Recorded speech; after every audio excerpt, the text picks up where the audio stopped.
Oh, the kids these days. You're saying I am a kid, right? No, this is more along what you like to think here. The kids these days. Oh, no. These Gen Zers, they're so difficult in the workplace. I was looking at a story in the Wall Street Journal because I'm the cool guy that reads the journal. And companies are finding their youngest employees are the most difficult to work with. You know what's crazy about this is that when millennials, that's you, Joe, when millennials were new to the workplace, boomers and Gen X would complain about millennials. Oh, the millennials, they want to have their avocado toast and their Himalayan salt in the cafeteria. It's the worst. These millennials, they just don't get it. You'd complain about Gen me? Z. Oh, of course they complain about millennials. You would? As a Gen Xer, you'd complain about me and my... Oh, yeah, you kids. Are you kidding? Oh, you made it so difficult. All you wanted to do was come in here and shake things up instead of just doing what you're supposed to do. Just nose down, do the work. Don't you know this is your life here? 50 years and then you're done. That's it. Now, millennials have been in the workplace for a little while, so they look at the younger generation and they say, well, they're the problem, It's the Gen Zers are an issue. And if only the Gen Zers would just do what they're supposed to do and quit worrying about their mental health. When I was your age, we didn't have work therapists. Our work therapist was to go home, complain to our wives, crack a beer, and then get ready to do it all again the next day. Executives, they say, are making efforts to engage Gen Zers more. They are arranging mentorships for employees who enter the workforce remotely during the pandemic, and they're giving guidance on how to communicate and when to keep their thoughts to themselves. And they are offering new kinds of perks like on-site therapists. And execs don't necessarily like this. Think about it, though, when you're talking about Gen Z.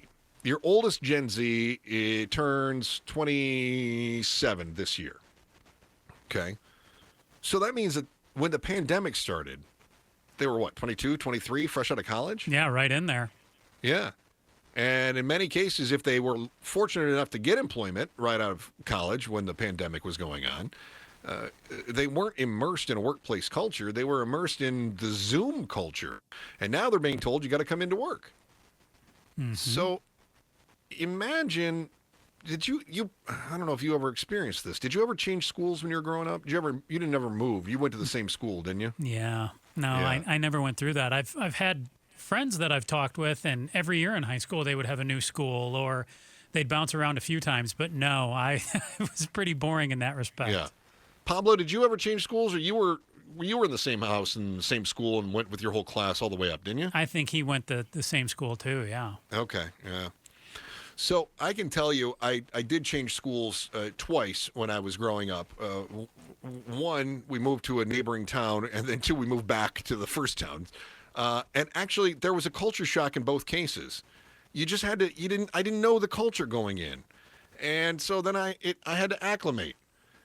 And then all of a sudden, we moved back to the town where I left when I was just a few years prior to that, and I had to reacclimate.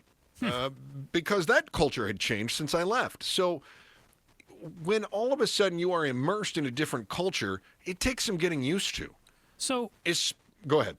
I just wanted to ask you, because part of this, I don't think really should be on the company. I think it should also be on the Gen Z or the millennials.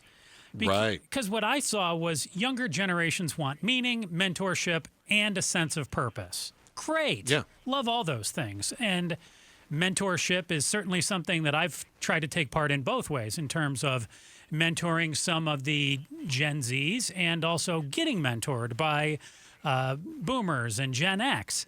And as I read through some of this, apparently there was a board member who said that they objected to the meaning, mentorship, and sense of purpose that the Gen Zs wanted. And they said, why should any of those things be the company's responsibility? And that's what I was going to ask you of what's the line? I think some of it should fall on the company. And my answer would be, well, these things are on the company because we want to be successful. And we recognize that if we invest in the youngest generation, hopefully they invest back in us, and that we can, if we work together, we can work better.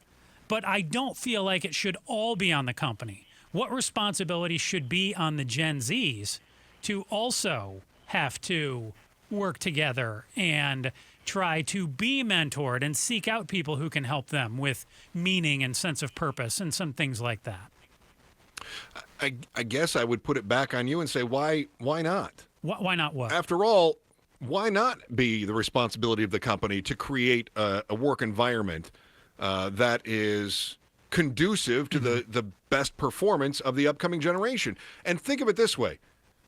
Gen X and the boomers will be retired long before Gen Z will be. Why should Gen Z have to adjust to a workplace rather than the workplace adjust to the people that are going to be there the longest amount of time? Well, I think it's a two-way street, I think, is the reality, and nobody gets everything that they want, is what I would say. I don't disagree with that. I think companies should bend and should learn to find a way to work with Gen Z, but I think you would agree with this, that there's always there's a line in the sand that everybody's going to draw, and no matter what it is, you're going to say, well, that's a bridge too far, and I don't know exactly what that would be in this case, but Gen Zs do have to understand they're also entering a workplace where there's other people who've been around a long time, and things worked a certain way for them.